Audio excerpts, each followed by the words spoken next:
how strong is Nanami's ratio technique? What if it had been wielded by somebody like Gojo? Or what if Nanami had the six eyes? Let's talk about it. All right, first of all, shout out to Volt who asked me about this today and just wanted to know what the full potential of his ratio technique was. And for anyone interested, I actually did do one of my full potential videos on Nanami already, so check that out if you're interested. But we don't talk about this specific aspect of it.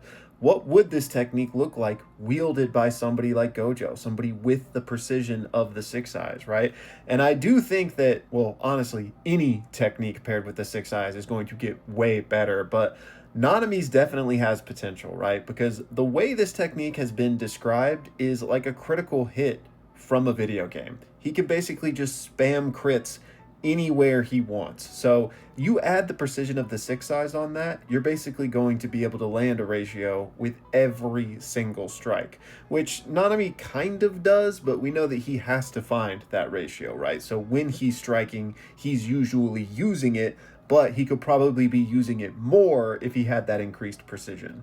And one of the things Volt says is like, could you stack ratios? Like, could you hit a crit on a crit on a crit and basically just keep getting exponential? And maybe, I mean, we obviously never saw that done by him, but again, with the precision of the six eyes, why not?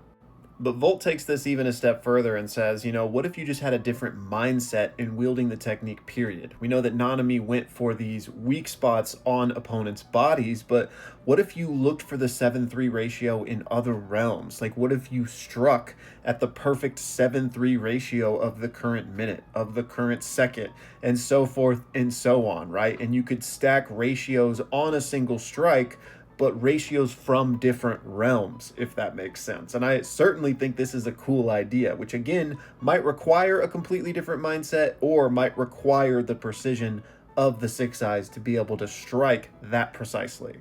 So where's the limit on this? Well, it just depends on how creative you can get with finding these 7-3 ratios, right? But ultimately, it still is just a critical strike. So I don't think you can evolve it too much beyond that, but you could creatively stack different critical strikes in a whole number of ways, you know, combining that with potentially a domain expansion, which could take on any number of forms, right? Maybe guaranteed ratios with whatever you do, or maybe force your opponent to also enact within 7-3 ratios of which they have no experience doing, kind of like projection sorcery a little bit. So I think there's lots of cool ideas here.